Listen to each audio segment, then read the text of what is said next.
ꯌꯨꯝꯁꯀꯩꯁ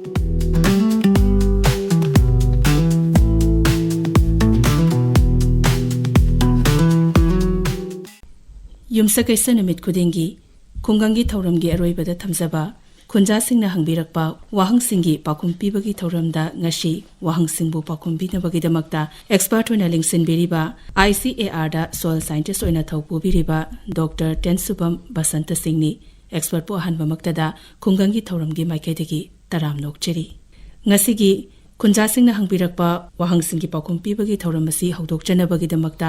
ꯑꯩꯈꯣꯏꯅ ꯊꯝꯖꯈꯤꯕ ꯃꯣꯕꯥꯏꯜ ꯅꯝꯕꯔꯗ WhatsApp ꯑꯃꯗꯤ ꯇꯦꯛꯁ ꯃꯦꯁꯦꯖꯀꯤ ꯈꯨꯠꯊꯥꯡꯗ ꯍꯪꯕꯤꯔꯛꯄ ꯋꯥꯍꯪꯁꯤꯡ ꯃꯊꯪ ꯑꯣꯏꯅ ꯅꯆꯟ ꯂꯧꯈꯠꯆꯒꯦ꯫ ꯑꯍꯥꯟꯕ ꯑꯣꯏꯅ ꯂꯧꯈꯠꯆꯔꯤꯕ ꯋꯥꯍꯪ ꯑꯁꯤꯕꯨ ꯍꯪꯕꯤꯔꯛꯂꯤꯕꯅ ꯇꯣꯞ ꯃꯌꯥꯏ ꯂꯩꯀꯥꯏꯗꯒꯤ ꯇꯤꯂꯣꯇꯃꯥ ꯑꯊꯣꯛꯄꯝꯅꯤ꯫ ꯇꯤꯂꯣꯇꯃꯥ ꯑꯊꯣꯛꯄꯝꯅ ꯇꯣꯉꯥꯟ ꯇꯣꯉꯥꯟꯕ ꯋꯥꯍꯪ ꯈꯔ ꯍꯪꯕꯤꯔꯛꯂꯤ, ꯅꯆꯟ ꯄꯥꯊꯣꯛꯆꯒꯦ꯫ ꯇꯥꯇꯣꯟ ꯑꯃꯗꯤ ꯏꯆꯦꯇꯣꯟ ꯆꯩꯔꯥꯎꯕꯒꯤ ꯌꯥꯏꯐ ꯄꯥꯎꯖꯦꯜ ꯄꯤꯖꯔꯤ꯫ ꯇꯥꯇꯣꯟ, ꯍꯧꯖꯤꯛ ꯑꯁꯤ ꯍꯩꯅꯤꯡ ꯃꯄꯥꯟ ꯁꯥꯕ ꯃꯇꯝ ꯑꯣꯏꯔꯦ꯫ ꯃꯁꯤꯗ ꯅꯆꯟꯅ ꯌꯥꯟꯊꯠꯂꯒ ꯊꯝꯕ ꯍꯩꯅꯤꯡ ꯃꯁꯥ ꯈꯔ ꯑꯗꯨꯗ ꯍꯩꯅꯤꯡ ꯃꯄꯥꯟ ꯐꯖꯅ ꯁꯥꯔꯛꯂꯦ꯫ ꯃꯁꯤꯕꯨ ꯃꯐꯝ ꯆꯥꯅ ꯊꯥꯔꯒꯗꯤ ꯑꯗꯨꯃꯛ ꯍꯧꯒꯗ꯭ꯔꯥ? ꯇꯥꯇꯣꯟꯒꯤ ꯃꯃꯜ ꯌꯥꯝꯂꯕ ꯄꯥꯎꯈꯨꯝ ꯉꯥꯏꯖꯔꯤ ꯍꯥꯏꯗꯨꯅ ꯑꯍꯥꯟꯕꯗ ꯊꯝꯕꯤꯔꯛꯂꯤ꯫ ꯍꯥꯏꯖꯒꯦ, ꯏꯆꯜꯅ ꯑꯩꯈꯣꯏꯒꯤ ꯍꯩꯅꯤꯡꯁꯤ ꯌꯥꯟꯊꯠꯂꯒ ꯊꯝꯕ ꯃꯇꯝꯗ ꯃꯄꯥꯜ ꯁꯥꯕꯒꯤ ꯃꯑꯣꯡꯗ ꯃꯌꯣꯟ ꯆꯣꯟꯈꯠꯂꯛꯄꯁꯦ, ꯃꯁꯤ ꯍꯩꯅꯤꯡ ꯍꯥꯏꯕꯁꯤ ꯑꯩꯈꯣꯏꯒꯤ ꯃꯥꯒꯤ ꯃꯀꯨꯁꯦ ꯌꯥꯝꯅ ꯊꯥꯕ, ꯑꯩꯈꯣꯏ ꯐ꯭ꯂꯦꯁꯤ ꯑꯣꯏꯕ ꯃꯔꯝꯅ ꯃꯥꯁꯦ ꯊꯥꯕꯗꯁꯨ ꯌꯥꯝꯅ ꯍꯧꯒꯟꯕ ꯄꯣꯠ ꯑꯃ ꯑꯣꯏꯕ ꯍꯥꯏꯇꯥꯔꯦ꯫ ꯑꯗꯨꯅ ꯃꯁꯤ ꯑꯩꯈꯣꯏ ꯊꯥꯕ ꯃꯇꯝꯗ ꯍꯧꯒꯅꯤ ꯍꯥꯏꯕꯗꯤ ꯃꯁꯤ ꯑꯩꯈꯣꯏꯅ ꯀꯠꯇꯤꯡꯗ ꯊꯥꯕ ꯌꯥꯏ꯫ ꯑꯗꯨꯕꯨ ꯌꯥꯝ ꯆꯥꯎꯕ, ꯌꯥꯝꯅ ꯀꯟꯕ ꯎ ꯌꯥꯎꯕ ꯅꯠꯇꯕ, ꯑꯩꯈꯣꯏꯅ ꯌꯥꯟꯕ ꯃꯇꯝꯗ ꯌꯥꯝꯅ ꯂꯥꯏꯅ ꯌꯥꯟꯕ ꯌꯥꯕ ꯃꯁꯥ ꯏꯟꯆꯤ 2 ꯍꯧꯔꯒ 3 ꯁ꯭ꯋꯥꯏꯐꯥꯎ ꯆꯥꯎꯕ ꯗꯥꯏꯃꯦꯇꯔꯗ ꯍꯥꯏꯕ ꯇꯥꯔꯦꯀꯣ꯫ ꯃꯁꯤ ꯑꯩꯈꯣꯏꯅ 12 to 14 ꯏꯟꯆꯤ 23ꯗꯒꯤꯅ ꯑꯩꯈꯣꯏꯒꯤ 13 ꯐꯥꯎ ꯁꯥꯡꯕ ꯑꯁꯤꯒꯨꯝꯕ ꯃꯁꯥꯁꯤ ꯀꯛꯄꯤꯔꯒ ꯑꯩꯈꯣꯏꯅ ꯌꯥꯝꯅ ꯋꯦꯜ ꯗ꯭ꯔꯦꯟ, ꯍꯥꯏꯕꯗꯤ ꯂꯩꯉꯣꯏ ꯑꯀꯨꯞꯄꯒꯨꯝꯕ ꯂꯩꯗꯅ, ꯑꯩꯈꯣꯏꯒꯤ ꯐꯣꯂꯤꯗ, ꯑꯁꯦꯡꯕ ꯐꯣꯂꯤ ꯃꯈꯣꯏꯗ ꯌꯨꯡꯉꯀꯥꯟꯗ ꯏꯁꯤꯡ ꯇꯨꯡꯍꯟꯕ ꯌꯥꯗꯦ ꯃꯈꯣꯏꯁꯦ꯫ ꯃꯥꯒꯤ ꯀꯛꯊꯠꯄ, ꯃꯈꯥꯒꯤ ꯀꯛꯊꯠꯂꯤꯕꯁꯤ ꯑꯩꯈꯣꯏꯅ ꯀꯛꯏꯕ ꯄꯣꯠꯇꯨꯁꯨ ꯌꯥꯝ ꯁ꯭ꯇꯦꯔꯤꯂꯥꯏꯖ ꯇꯧꯕ ꯍꯥꯏꯕ ꯇꯥꯔꯦ꯫ ꯁꯦꯅꯤꯇꯥꯏꯖꯔꯒꯨꯝꯕ ꯑꯃꯅ ꯃꯥꯒꯤ ꯊꯥꯡꯁꯦ, ꯁꯤꯀꯦꯆꯔ ꯑꯣꯏꯔꯒꯁꯨ ꯃꯁꯤ ꯑꯩꯈꯣꯏꯅ ꯁ꯭ꯇꯦꯔꯤꯂꯥꯏꯖ ꯇꯧꯊꯣꯛꯄꯤꯔꯒ ꯑꯩꯈꯣꯏꯅ ꯀꯛꯊꯠꯂꯅꯤ꯫ ꯑꯗꯨꯒ ꯃꯈꯥꯁꯤꯗ ꯑꯩꯈꯣꯏꯒꯤ ꯔꯨꯇꯤꯡ ꯍꯣꯔꯃꯣꯟ ꯅꯠꯇ꯭ꯔꯒ ꯑꯩꯈꯣꯏ ꯑꯦꯂꯣꯚꯦꯔꯥ ꯖꯦꯜ ꯀꯩꯁꯨ ꯂꯩꯕꯅꯦ ꯀꯣ, ꯃꯈꯣꯏꯁꯤ ꯇꯩꯕꯤꯔꯒ ꯑꯩꯈꯣꯏꯅ ꯌꯨꯡꯒꯅꯦꯕ꯫ ꯃꯁꯤ ꯊꯥꯕ ꯌꯥꯏ꯫ ꯇꯧꯕꯇꯕꯨ ꯁꯛꯁꯦꯁ ꯔꯦꯠꯁꯤ ꯋꯥꯡꯒꯜꯂꯤ꯫ ꯇꯧꯕꯇꯕꯨ ꯑꯩꯈꯣꯏꯅ ꯍꯧꯖꯤꯛ ꯄꯥꯜꯂꯤꯕ ꯃꯄꯥꯟ ꯁꯥꯠꯂꯤꯕ ꯄꯣꯠꯇꯣ, ꯁꯤꯁꯤꯃꯛ ꯍꯟꯗꯛ ꯄꯥꯟꯒꯅꯤ ꯄꯥꯜꯂꯣꯏ ꯍꯥꯏꯕꯗꯤ ꯁꯤꯌꯣꯔꯤꯇꯤ ꯄꯤꯕ ꯉꯝꯗꯦ, ꯄꯥꯟꯕꯁꯨ ꯌꯥꯎꯋꯤ, ꯗꯥꯎꯗ ꯂꯩꯔꯦ ꯍꯥꯏꯕ ꯇꯥꯔꯦꯀꯣ꯫ ꯃꯈꯣꯏꯁꯤ ꯇꯧꯕꯇꯕꯨ ꯃꯣꯏꯁꯤ ꯋꯦꯜ ꯗ꯭ꯔꯦꯟ ꯑꯣꯏꯒꯗꯕ, ꯑꯩꯈꯣꯏꯒꯤ ꯃꯥꯒꯤ ꯀꯩꯅꯣꯁꯤ ꯂꯦꯡꯕ ꯌꯥꯗꯦ, ꯊꯝꯈꯤꯕ ꯃꯐꯝꯗ ꯀꯩꯅꯣ ꯇꯧꯔ ꯏꯁꯤꯡ ꯍꯥꯖꯤꯟꯕ ꯌꯥꯗꯕ, ꯁꯨꯃꯥꯏꯅ ꯇꯧꯕꯤꯔꯒ ꯑꯗꯨꯝ ꯇ꯭ꯔꯥꯏ ꯇꯧꯕꯤꯕ ꯌꯥꯏ꯫ ꯇꯧꯕꯇꯕꯨ ꯏꯆꯟꯅ ꯄꯟꯕꯤꯔꯛꯇꯕ ꯑꯃꯈꯛ ꯂꯩ꯫ ꯑꯩꯈꯣꯏ ꯆꯨꯝꯅꯒꯤ ꯑꯆꯧꯕ ꯍꯩꯅꯤꯡ ꯋꯥꯏꯜ ꯑꯣꯏꯕꯁꯦ ꯁꯤꯔꯥ, ꯅꯠꯇ꯭ꯔꯒ ꯑꯩꯅ ꯈꯟꯖꯕꯗꯗꯤ ꯃꯥꯒꯤꯁꯦ ꯍꯩꯅꯤꯡ ꯑꯊꯨꯝꯕꯤ ꯍꯥꯏꯅ ꯑꯆꯧꯕ ꯑꯩꯈꯣꯏꯅ ꯍꯧꯖꯤꯛ ꯒꯥꯔꯗꯦꯟꯗꯒ ꯊꯥꯅꯔꯤꯕ ꯃꯅꯥ ꯀꯦꯟꯈ꯭ꯔ ꯍꯧꯖꯤꯛ ꯆꯣꯡꯈꯠꯂꯛꯏꯕ ꯃꯇꯝꯁꯦ, ꯁꯤ ꯑꯣꯏꯔꯝꯒꯗꯧꯕ ꯃꯥꯜꯂꯦ ꯃꯥꯒꯤꯁꯦꯀꯣ꯫ ꯑꯗꯣ ꯃꯇꯨꯡꯗꯗꯤ ꯀ꯭ꯂꯤꯌꯔ ꯑꯣꯏꯅ ꯍꯥꯏꯕꯤꯌꯨ, ꯑꯗꯨꯒ ꯑꯗꯨꯃꯥꯏꯅ ꯇꯧꯕꯤꯔꯒꯗꯤ ꯊꯥꯕ ꯌꯥꯒꯅꯤꯅ ꯈꯟꯖꯩ꯫ ꯑꯗꯨꯒ ꯇꯥꯇꯣꯟ, ꯍꯧꯖꯤꯛ ꯑꯁꯤ ꯃꯔꯤ ꯆꯠꯄꯤ ꯀꯣꯂꯤ ꯍꯋꯥꯏ ꯊꯥꯕꯁꯤ ꯌꯥꯝꯅ ꯊꯦꯡꯂꯕ꯭ꯔꯥ? ꯊꯥꯕ ꯑꯗꯨꯃꯛ ꯌꯥꯔꯤꯕ꯭ꯔꯥ ꯍꯥꯏꯗꯨꯅ ꯑꯅꯤꯁꯨꯕ ꯋꯥꯍꯪꯗ ꯊꯝꯕꯤꯔꯛꯂꯤ꯫ ꯍꯣꯏ, ꯐꯅꯤ ꯍꯥꯏꯖꯒꯦ꯫ ꯍꯧꯖꯤꯛ ꯃꯔꯤ ꯆꯠꯄꯤ ꯀꯣꯂꯤ ꯍꯋꯥꯏ ꯊꯥꯕ ꯌꯥꯏ, ꯍꯥꯏꯕꯗꯤ ꯃꯈꯜ 2 ꯂꯩ꯫ ꯄꯣꯜ ꯇꯥꯏꯞ, ꯍꯥꯏꯗꯤ ꯆꯩ ꯌꯨꯡꯕ ꯑꯃ, ꯆꯩ ꯌꯨꯡꯗꯕ ꯑꯩꯈꯣꯏ ꯕꯨꯁ ꯇꯥꯏꯞ ꯍꯥꯏꯕ ꯑꯃ ꯀꯣ꯫ ꯑꯗꯣ ꯃꯁꯤꯗ ꯃꯔꯤ ꯆꯠꯄꯤ ꯍꯥꯏꯕꯅꯤꯅ, ꯃꯔꯤ ꯆꯠꯄꯤꯁꯦ ꯍꯧꯖꯤꯛ ꯊꯥꯕ ꯌꯥꯏ꯫ ꯍꯧꯖꯤꯛ ꯅꯣꯡ ꯌꯥꯝ ꯀꯟꯅ ꯆꯨꯔꯒꯗꯤ ꯃꯥꯁꯦ ꯂꯦꯟꯒꯨꯝꯕꯅ ꯐꯨꯗꯠꯈ꯭ꯔꯒꯗꯤ ꯑꯃꯨꯛ ꯐꯨꯗꯠꯈꯤꯕꯗ ꯃꯥꯏ ꯃꯌꯣꯟꯁꯦ ꯑꯃꯨꯛ ꯇꯠꯈꯤꯕꯗ ꯃꯣꯏꯗꯤ ꯍꯧꯕꯁꯦ ꯌꯥꯝ ꯋꯥꯏꯀꯣ꯫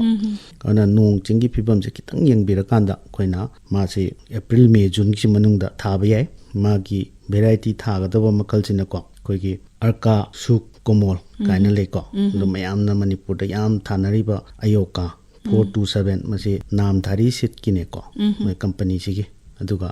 ꯂꯣꯀꯦꯜ ꯑꯩꯈꯣꯏꯒꯤ ꯏꯄꯥ ꯏꯄꯨꯗ ꯂꯩꯔꯝꯃꯤꯕ ꯃꯈꯣꯏꯁꯤꯁꯨ ꯑꯗꯨꯝ ꯊꯥꯕ ꯌꯥꯏ꯫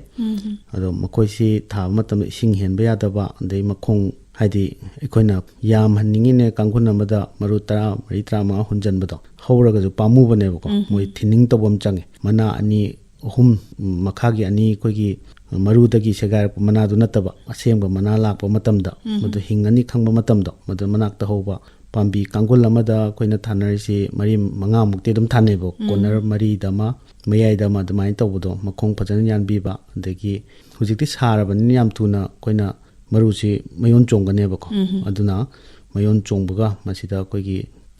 ꯇꯤꯟꯒꯨꯝꯕ ꯀꯩꯒꯨꯝꯕꯁꯦ ꯌꯥꯝ ꯄ꯭ꯔꯨꯛꯁꯤꯒꯨꯝꯕ ꯌꯥꯝ ꯆꯤꯛꯀꯜꯂꯦꯕ꯫ ꯁꯤ ꯆꯤꯛꯇꯅꯕ ꯏꯟꯁꯦꯛꯇꯤꯁꯥꯏꯠꯀꯨꯝꯕ ꯑꯃ ꯀꯥꯞꯊꯣꯛꯍꯧꯕꯀꯣ,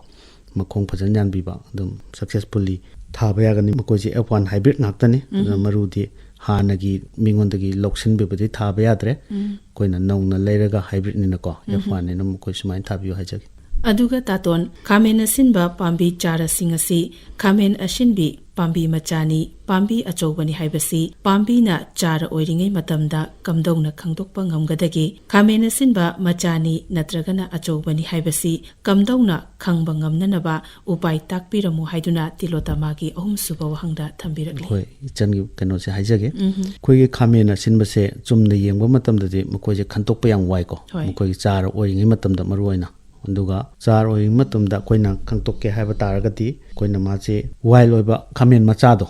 ꯑꯗꯨꯒꯨꯝꯕꯁꯤꯗꯤ ꯃꯥꯒꯤ ꯃꯅꯥꯁꯦ ꯍꯦꯟꯅ ꯆꯒꯨꯞꯅꯕ ꯍꯦꯟꯅ ꯃꯅꯥꯁꯦ ꯈꯔ ꯌꯥꯝ ꯍꯦꯟꯅ ꯄꯥꯟꯒꯅꯦꯕ ꯑꯗꯣ ꯃꯈꯣꯏꯁꯦ ꯊꯦꯛꯑꯀꯥꯟꯗ ꯃꯅꯝ ꯅꯝꯕ ꯌꯦꯡꯕ ꯃꯇꯝꯗ ꯑꯩꯈꯣꯏꯅ ꯈꯥꯃꯦꯟꯒꯤ ꯑꯁꯤꯟꯕꯒꯤ ꯆꯥꯔ ꯃꯣꯏꯒꯤ ꯃꯅꯥꯗ ꯅꯝꯕ ꯃꯅꯝꯁꯦ ꯍꯦꯟꯅ ꯄꯪꯖꯦꯟ ꯑꯣꯏꯕ ꯍꯥꯏꯗꯤ ꯌꯥꯝꯅ ꯃꯅꯝꯁꯦ ꯌꯥꯝ ꯑꯍꯥꯕ ꯃꯅꯝ ꯑꯃ ꯂꯥꯛꯀꯅꯦꯕ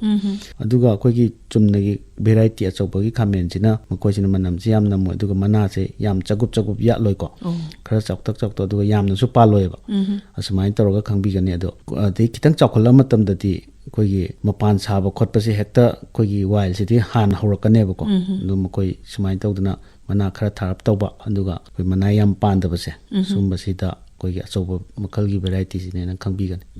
ꯑꯅꯤꯁꯨꯕ ꯑꯣꯏꯅ ꯂꯧꯈꯠꯆꯔꯤꯕ ꯋꯥꯍꯪꯁꯤꯡ ꯑꯁꯤꯕꯨ ꯍꯪꯕꯤꯔꯛꯂꯤꯕꯅ ꯅꯝꯕꯣꯜ ꯐꯣꯏꯖꯤꯡ ꯆꯤꯡꯅꯤꯡꯗꯒꯤ ꯍꯋꯥꯏꯕꯝ ꯏꯕꯣꯆꯧꯕꯅꯤ ꯍꯋꯥꯏꯕꯝ ꯏꯕꯣꯆꯧꯕꯒꯤ ꯋꯥꯍꯪꯁꯤꯡ ꯄꯥꯊꯣꯛꯆꯒꯦ ꯈꯨꯡꯒꯪꯒꯤ ꯊꯧꯔꯝꯒꯤ ꯆꯤꯊꯤ ꯄꯥꯎꯈꯨꯝ ꯄꯨꯕꯤꯔꯤꯕ ꯏꯆꯦꯃ ꯑꯃꯗꯤ ꯑꯦꯛꯁꯄꯔꯠꯇ ꯀꯔꯤꯒꯨꯝꯕ ꯑꯃꯠꯇ ꯍꯥꯏꯖꯔꯤ ꯅꯣꯡ ꯇꯥꯔꯨꯗꯕ ꯑꯗꯨꯅ ꯅꯣꯡ ꯈꯪꯇꯥ ꯇꯥꯔꯛꯄ ꯂꯣꯏꯅꯅ ꯂꯦꯟꯁꯨ ꯌꯥꯎꯔꯛꯄꯅꯔ ꯈꯪꯗ꯭ꯔꯦ ꯃꯣꯔꯣꯛ ꯑꯃꯗꯤ ꯑꯇꯩ ꯊꯥꯔꯤꯕ ꯃꯅꯥ ꯃꯁꯤꯡꯁꯨ ꯈꯔ ꯄꯠꯄ ꯌꯥꯎꯔꯛꯂꯦ ꯃꯁꯤ ꯂꯦꯟꯅ ꯑꯣꯏꯒꯗ꯭ꯔꯥ ꯍꯥꯏꯕꯗꯨꯗꯤ ꯈꯪꯗ꯭ꯔꯦ ꯃꯗꯨꯒꯤ ꯃꯇꯥꯡꯗ ꯈꯔ ꯇꯥꯛꯄꯤꯔꯝꯃꯨ ꯑꯗꯨꯒ ꯃꯣꯔꯣꯛ ꯑꯁꯤꯗ ꯀꯣꯛꯐꯥꯏ ꯁꯨꯖꯥ ꯑꯁꯤꯁꯨ ꯀꯥꯁꯤꯜꯂꯛꯄ ꯑꯁꯤꯅ ꯀꯔꯤꯒꯤ ꯑꯣꯏꯔꯕꯅꯣ ꯍꯥꯏꯕꯒꯤ ꯃꯇꯥꯡꯗꯁꯨ ꯊꯝꯕꯤꯔꯝꯃꯨ ꯍꯥꯏꯗꯨꯅ ꯑꯍꯥꯟꯕꯗ ꯊꯝꯕꯤꯔꯛꯂꯤ ꯍꯣꯏ ꯍꯥꯏꯖꯒꯦ ꯑꯩꯈꯣꯏꯒꯤ ꯍꯋꯥꯏꯕꯝ ꯏꯕꯣꯆꯧꯕꯒꯤ ꯀꯣꯏꯁꯟꯁꯤꯡꯁꯦ ꯃꯊꯪ ꯍꯥꯏꯖꯔꯛꯀꯦ ꯑꯩꯈꯣꯏꯒꯤ ꯍꯟꯗꯛꯇꯤ ꯅꯨꯡꯗꯥꯡꯗ ꯑꯩꯈꯣꯏꯒꯤ ꯍꯋꯥꯏꯕꯝ ꯏꯕꯣꯆꯧꯕ ꯑꯩꯈꯣꯏꯒꯤ ꯑꯗꯥꯏꯁꯦ ꯑꯩꯈꯣꯏꯒꯤ ꯂꯦꯟꯁꯦ ꯃꯔꯝ ꯆꯠꯂꯦꯕ ꯑꯗꯣ ꯃꯣꯏ ꯑꯗꯥꯏꯁꯦ ꯅꯨꯡꯗꯥꯡꯗ ꯇꯥꯈꯤꯕ ꯂꯦꯟꯅ ꯑꯌꯥꯝꯕ ꯑꯣꯏ ꯑꯩꯅ ꯁꯨꯝ ꯑꯦꯛꯁꯄꯤꯔꯤꯌꯦꯟꯁ ꯇꯧꯖꯩ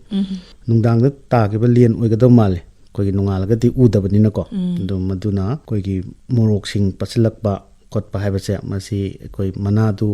ꯂꯦꯟꯒꯨꯝꯕꯅ ꯐꯨꯗꯠꯈ꯭ꯔꯒꯗꯤ ꯑꯗꯨꯝ ꯄꯠꯁꯤꯜꯂꯛꯀꯅꯤꯀꯣ ꯑꯗꯨꯅ ꯃꯁꯤ ꯏꯟꯖꯨꯔꯤꯁꯦ ꯑꯩꯈꯣꯏꯅ ꯑꯍꯥꯟꯕꯗ ꯀꯔꯤ ꯇꯧꯒꯗꯒꯦ ꯐꯨꯗꯠꯈꯤꯕ ꯃꯅꯥꯁꯤꯡꯁꯦ ꯑꯩꯈꯣꯏꯒꯤ ꯇꯠꯂꯒ ꯂꯩꯕ ꯃꯅꯥꯒꯨꯝꯕꯁꯦ ꯍꯥꯟꯅ ꯂꯧꯊꯣꯛꯄꯤꯕꯀꯣ ꯃꯥꯒꯤ ꯑꯄꯠꯄ ꯑꯇꯦꯛꯄ ꯄꯥꯔꯠꯁꯤꯡꯁꯦ ꯂꯧꯊꯣꯛꯄ ꯌꯥꯕ ꯈꯔ ꯂꯧꯊꯣꯛꯄꯤꯒꯅꯤ ꯑꯗꯨ ꯃꯗꯨ ꯃꯇꯨꯡꯗ ꯑꯩꯈꯣꯏꯅ ꯃꯥꯏꯀ꯭ꯔꯣꯅ꯭ꯌꯨꯇ꯭ꯔꯤꯌꯦꯟꯁꯤ ꯕꯣꯔꯣꯟ ꯀꯦꯜꯁꯤꯌꯝ ꯌꯥꯎꯕ ꯑꯩꯈꯣꯏꯒꯤ ꯃꯥꯒꯤ ꯁꯦꯜ ꯃꯁꯥꯁꯤꯡꯁꯦ ꯑꯩꯈꯣꯏꯒꯤ ꯔꯤꯀꯚꯔ ꯇꯧꯕ ꯌꯥꯕ ꯄꯣꯠ ꯈꯔ ꯃꯁꯤꯁꯨ ꯍꯥꯞꯄꯤꯕ ꯌꯥꯏ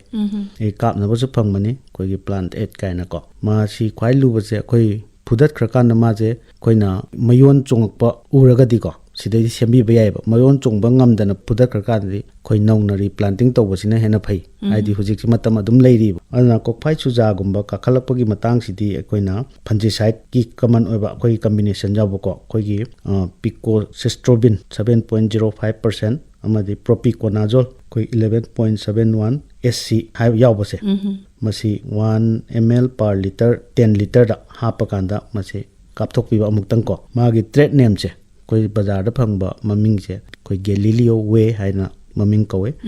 ꯃꯁꯤꯁꯤ ꯀꯥꯞꯊꯣꯛꯄ ꯑꯗꯒꯤ ꯃꯊꯪꯗ ꯑꯩꯈꯣꯏꯒꯤ ꯍꯥꯏꯗꯤ ꯃꯥꯁꯤ ꯃꯌꯣꯟ ꯆꯣꯡꯕ ꯉꯝꯃꯒꯗꯤ ꯀꯥꯞꯄꯤꯒꯗꯕꯅꯤ ꯉꯝꯕꯒꯤ ꯃꯑꯣꯡ ꯂꯩꯇ꯭ꯔꯒꯗꯤ ꯍꯥꯏꯗꯤ ꯁꯣꯏꯜꯗ ꯀꯔꯤꯗ ꯍꯥꯏꯗꯤ ꯀꯥꯟꯅꯗꯕ ꯑꯣꯏꯗꯅꯀꯣ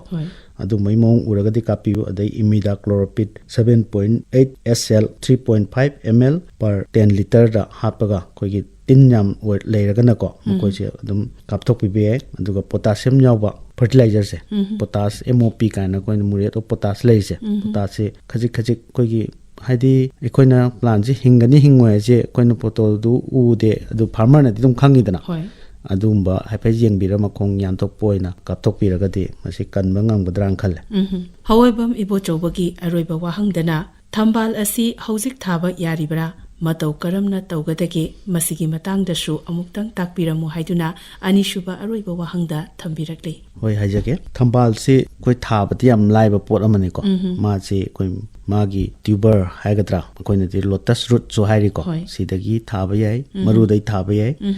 ꯑꯗꯣ ꯑꯌꯥꯝꯕꯅ ꯑꯩꯈꯣꯏ ꯁ꯭ꯋꯥꯏꯗꯗꯤ ꯃꯅꯤꯄꯨꯔꯁꯤ ꯊꯝꯕꯥꯜꯁꯦ ꯌꯥꯝ ꯃꯔꯥꯡ ꯀꯥꯏꯕꯅꯤꯅ ꯑꯩꯈꯣꯏ ꯃꯔꯨꯗꯩ ꯊꯥꯕꯕꯨꯗꯤ ꯑꯩꯈꯣꯏꯒꯤ ꯃꯥꯒꯤ ꯔꯨꯠꯇꯨ ꯂꯧꯔꯀꯥꯟꯗ ꯊꯥꯕꯅ ꯍꯦꯟꯅ ꯑꯩꯈꯣꯏꯗ ꯈꯨꯗꯣꯡ ꯆꯥꯍꯟꯒꯅꯤ ꯍꯥꯏꯕꯗꯤ ꯊꯨꯅ ꯗꯥꯏꯔꯦꯛ ꯊꯥꯕ ꯑꯗꯨꯝ ꯌꯥꯔꯦꯗꯅꯀꯣ ꯃꯥꯁꯦ ꯑꯩꯈꯣꯏꯒꯤ ꯀꯟꯇꯦꯅꯔꯗ ꯊꯥꯕ ꯌꯥꯏ ꯅꯠꯇ꯭ꯔꯒ ꯄꯨꯈ꯭ꯔꯤꯗ ꯀꯔꯤꯗ ꯊꯥꯒꯦ ꯍꯥꯏꯕ ꯁꯤꯃꯗꯤ ꯄꯟꯕꯤꯔꯛꯇ꯭ꯔꯦꯀꯣ ꯑꯗꯨꯕꯨ ꯃꯥꯒꯤ ꯀꯟꯇꯦꯅꯔꯗ ꯊꯥꯒꯦ ꯍꯥꯏꯇꯥꯔꯒꯗꯤ ꯃꯥꯁꯤꯁꯨ ꯈꯤꯇꯪ ꯆꯥꯎꯕ ꯀꯟꯇꯦꯅꯔ ꯍꯥꯏꯇꯥꯔꯦꯀꯣ ꯁꯦꯟꯇꯤꯃꯤꯇꯔ ꯑꯩꯈꯣꯏꯒꯤ ꯏꯟꯆꯤ 35-45 ꯐꯥꯎꯕ ꯑꯩꯈꯣꯏꯒꯤ ꯄꯥꯛꯄ ꯃꯃꯥꯏ ꯄꯥꯛꯄ ꯍꯥꯏꯇꯥꯔꯦ ꯁꯤꯒꯨꯝꯕ ꯄꯣꯠꯀꯨꯝꯕ ꯑꯗꯒꯤ ꯃꯥ ꯊꯥꯒꯦ ꯍꯥꯏꯇꯥꯔꯗꯤ ꯅꯨꯡꯁꯥꯁꯦ ꯐꯖꯅ ꯐꯪꯒꯗꯕꯅꯦꯕ ꯃꯣꯏꯁꯤ ꯃꯌꯣꯟ ꯆꯣꯡꯕ ꯍꯥꯏꯕꯁꯦ ꯑꯩꯈꯣꯏꯒꯤ ꯍꯧꯖꯤꯛ ꯊꯝꯕꯥꯜ ꯀꯩꯀꯥ ꯃꯌꯣꯟ ꯆꯣꯡꯕ ꯍꯧꯔꯛꯏꯁꯦ ꯏꯁꯤꯡ ꯂꯨꯔꯒꯗꯤ ꯆꯣꯡꯖꯣꯡ ꯆꯣꯡꯉꯣꯏꯕ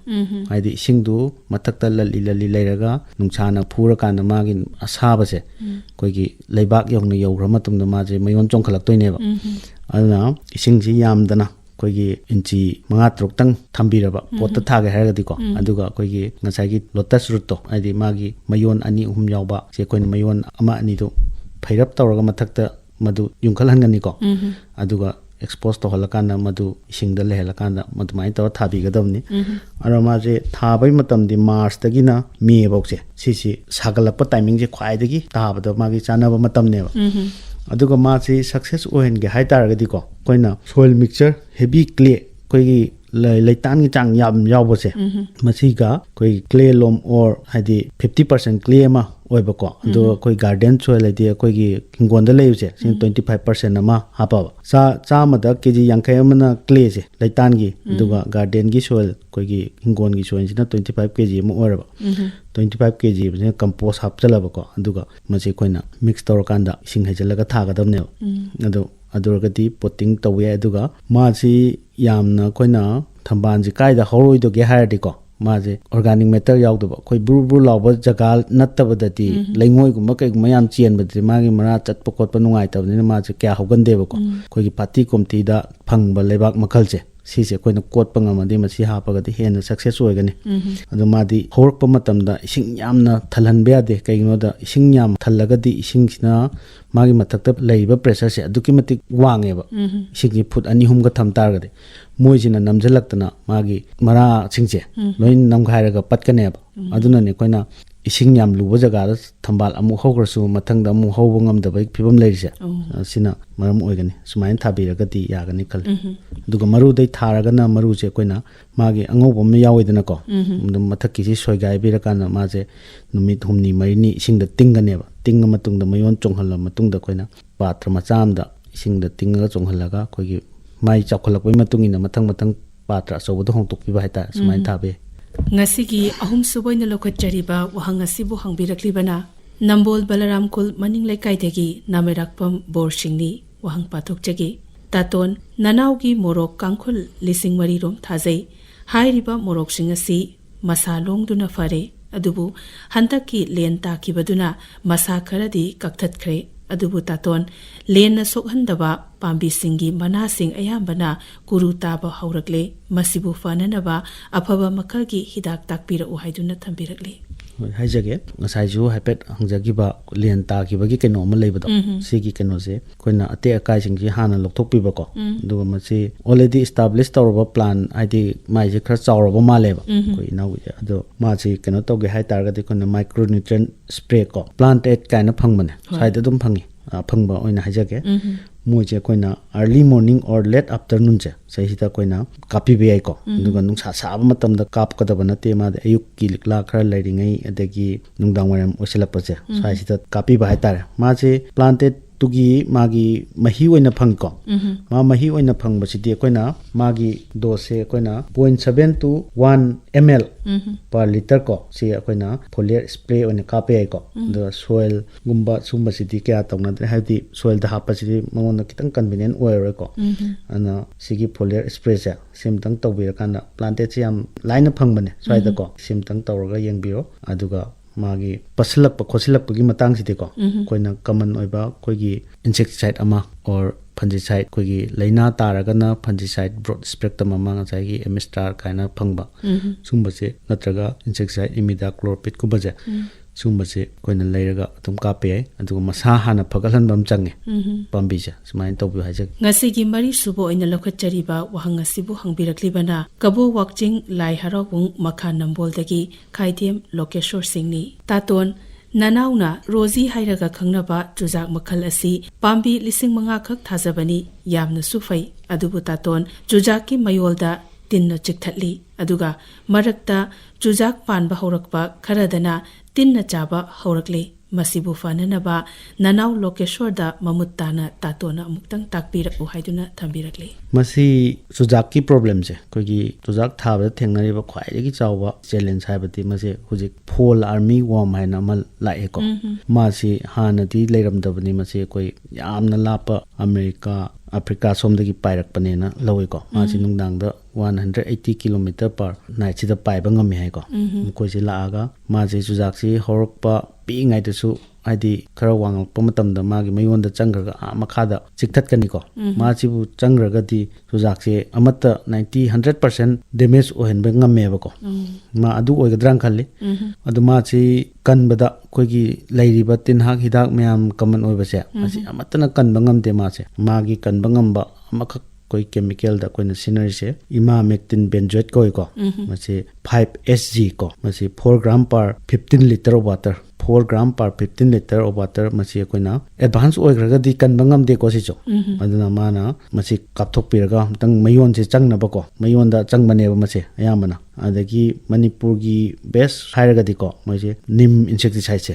masi amadi microbial metarhizium amadi Beauveria bassiana haiba masi koi formulation phange ko makoi se kape ai masi gi botanical da microbial and the botanical se si di koi gi tadringai da hana kaphogodamni ko adi tarak paya hena khallaga kapkodamne magi young stage da koi gi economic threshold level haibam le ko 5% hek yorpoda haidi chama da pambi manga solak pataragati masi kaphobo yare ko madi changragadi kanbyang wai aduna changra matungdati changjingai matamdane hojik su dum kape haidi tadri bakra su dum yawnganina ima haina maming trade name che ima kaina mayam phangbane si kapio haijaning ahan ba maktada taton ichema anibu ikai khumnaba uchabaga loinana wahang ama anidang hangjari madudi aigi kafoi athumba khara thajai chahi ama ani fazana pankre handaki oina mapalasi yamna keli micronutrients su kapchakre NPK su kapchakre masibu karina fagadage takpiyo haiduna ahanba wahangda thambirakliba asina hianglam therapy saktagi elangbam tiken singni hoi haijage manipur da kaphoi athumba se success rate se magi keno se khara wali ko do pan ba khara da pan ba ma se am chekai galli amadi magi skin je kogi tin kangumana chiktalaga yamna fajadaba haide magi fruit ki mai yengbagi koigi keno se kya fajan de haitar aduga koigi kapoi chi thagadaba jaga se ayamana koigi lengoi chenba jaga ising well drain tawba madi potassium darkar lei ma che ko aduna potassium high oiba jaga da thabana success oigale aduna manipur gi lamje yamna potassium high su yam oide ko aduga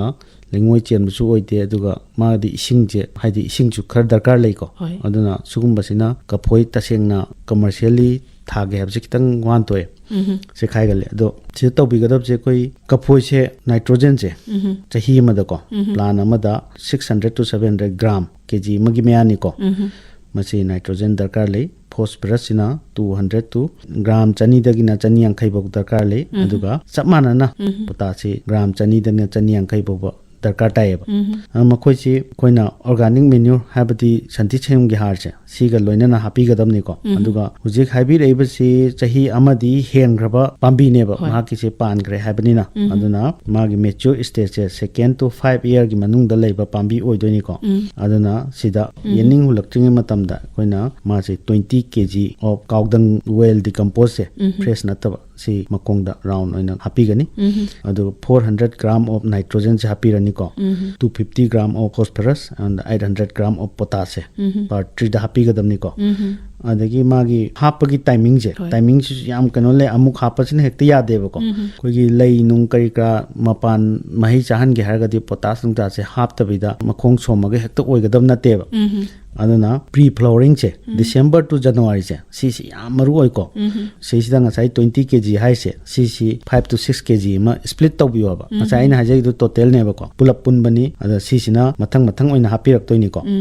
ana December to January manung se 5 to 6 kg santi che sumba hapi ro adagi inorganic and the urea ga kogi SSP ꯑꯗꯩ MOP ꯁꯦ ꯃꯁꯤ ꯈꯔ ꯉꯁꯥꯏꯒꯤꯗꯨꯗꯒꯤ ꯁꯔꯨꯛ ꯑꯍꯨꯝ ꯊꯣꯛꯅ ꯈꯥꯏꯗꯣꯛꯑꯀꯥꯟꯗ ꯑꯩꯈꯣꯏꯅ ꯃꯈꯣꯡꯗ ꯍꯥꯞꯄꯤꯔꯅꯤꯀꯣ ꯑꯗꯨꯒ ꯐ꯭ꯂꯥꯋꯔꯤꯡꯒꯤ ꯁ꯭ꯇꯦꯖꯁꯦ ꯍꯧꯖꯤꯛꯁꯤ ꯐ꯭ꯂꯥꯋꯔꯤꯡ ꯑꯣꯜꯔꯦꯗꯤ ꯇꯧꯈꯤꯕꯅ ꯑꯌꯥꯝꯕ ꯑꯣꯏꯔꯦꯀꯣ ꯁꯤꯗ 30 to 60 days surakpa flowering subase chaisida koina koigi liquid zinc se 1 ml per liter of water adagi seaweed extract ana leidana ko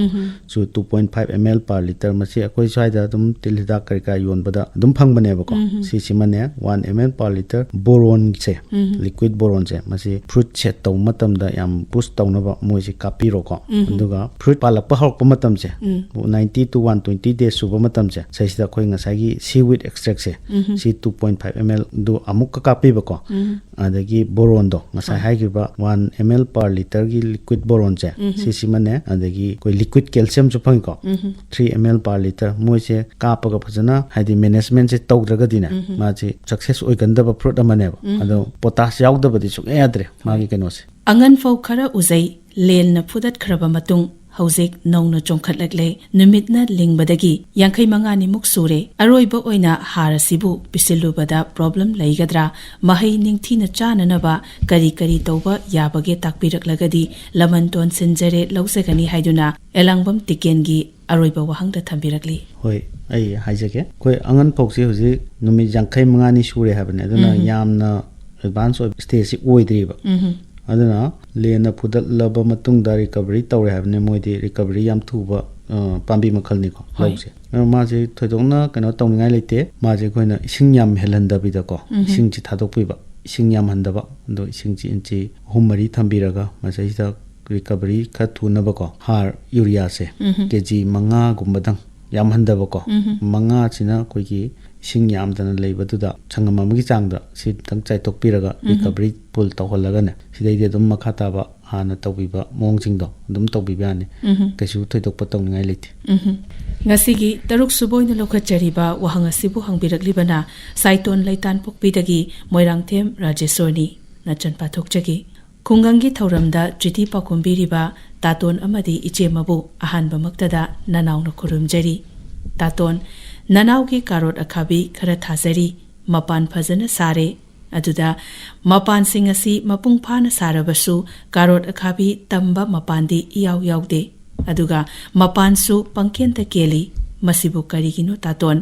machinjak watpagira natragana laina tina oigadra nanauna sum yengjabada laina tina di taba kaya ujade aduna taton masidagi koknanaba upai amatang takpiraklagadi onthokna nungai jagani haiduna thambirakli hoi haijage koi karot akhabi se masi akoina mapan saba matam se mapan saba mayamna khangnadaba ama su leiko hoi ma mapan hanba saba matam da ma se male gi koi nupa gi mapal se si hana saganeba moi tongan sagani ko aduga koigi mahai yandoiba mapal sina kona sarakaneba aduna mahai yandringi mamangda koi mapal se koi pollinator mayam singna koigi khoi gumba kai gumba sina pollinate tawra matungda mahai ji oidorine mahai du oinaba oiba yaba mapal du nataba koigi nupa oiba koigi mapal singdo si singdi loi ken ganeba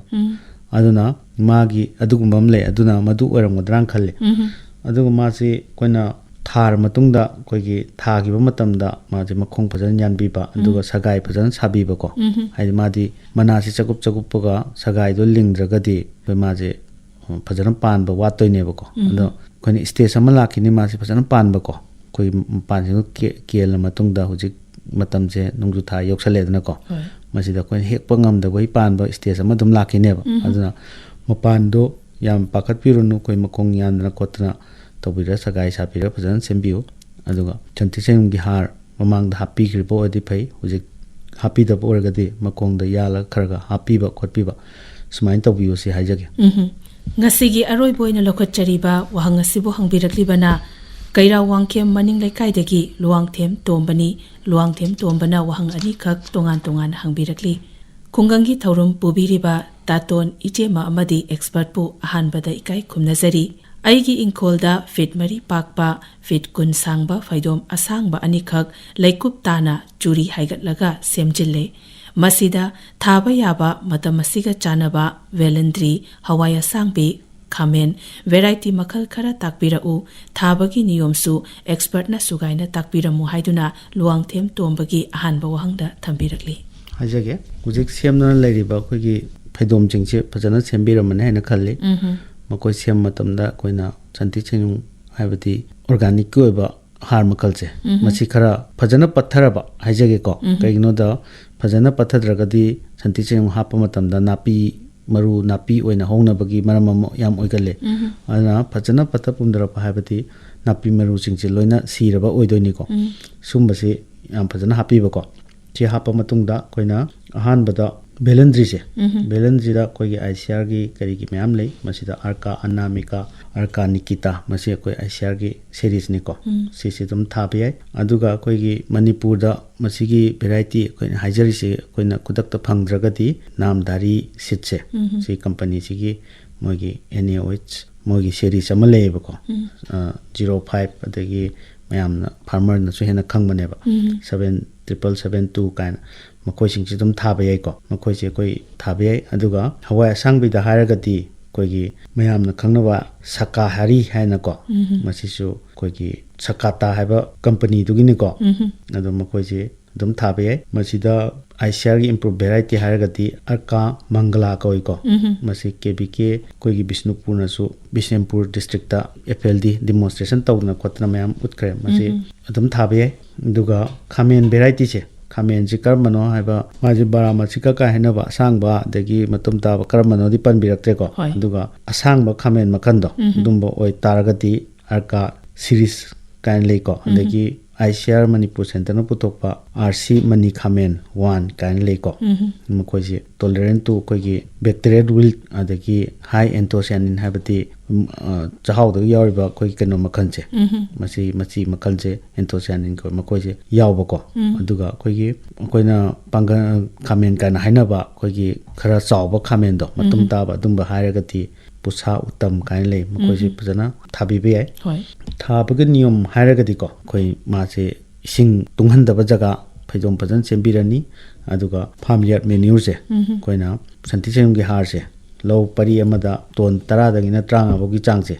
मसी से हाना हापीरगती कोइ हार नुंग हापदुदि Koyna मखोंगदा कइदा मखोंग यालमदाइदा farmer सिंगना हापनिना दो से Koyna हाइबसु Hector follow तौदेबको अदुबो हार हाप मतमदा कोइ urea MOP potash SSP सिगी केनो सिंगचे मसी यालगा हापीगदन अमकतंग हापीगनोबा मखोइसे सी हाइजगे थाबगीददी एकोइना चुरीदो फजन सेंबिरगा हाइदि पाम्बी की मरा सिंगी नुंसा सो होंदोइने अदुना हजिक नोंग याम ताबा मतम तारकदबनिनको इसिंग फजना ड्रेनेज पन सेंबिबा नत्रगदी ड्रेनेज सेमद्रगदी मागी मरा सिंगी पटकनेबा अदुना थाबगीदि कोइ चारा न थादोइनिना मखोंग यानबा लोइन दरका ताबा पाम्बी गाक्तनेबसे अदुगा मसिदा स्पेशलाइज ओइबा आइदि यामना कुजाम चंगबा कनो दोइदे बेलेंद्री हाबसी नोंग तारमदाइ नत्रग कनो सिदा लिंगदोइनिको मरुसिना मा बेलेंद्री मदुम हौजगरनी अदुगा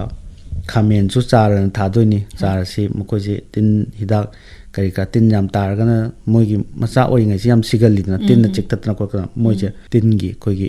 इमिदा क्लोरोपिड कुंबा कोइगी तिन हिदा अमतंग हाइदि मना चोंखलक मतम कापथो होबको अदरगदी पिइंगाइदा अमुक्तंग चिखिबिसि ngam kanbako aduna si kannaba sumba tawbibe yam nungaijai yumsa kaisa numit khudingi khungangi thauramgi aroibada thamjaba khunja singna hangbirakpa wahangsinggi pakhum pibagi thauramda ngashi wahangsingbu yamna marik chumna pakhum bikiba ICAR lamfelda soil scientist oina thau pubiriba Dr. Tensubam Basanta Singbu khungangi thauramgi maikaidagi amukka hanna thagatpa phongdokchari nulukchari loinana thauram asigidamakta aikoina thamsariba mobile number 9436685662 da SMS amadi WhatsApp ki khuthangda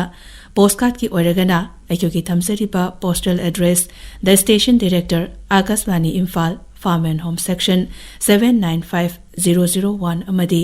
khungangi thauramgi damakta thamsariba Gmail khungangi-thauram@gmail.com da khunja singna lau singu tawbada amadi manama sing thabada thengnabiba khudong chadaba singi maramda wahang sing hangbirakduna expert singdagi marik chumba pakum sing taminashi loinana wahang sing hangbirakduna aikogi thauram asibu mapung phahanbiu haijari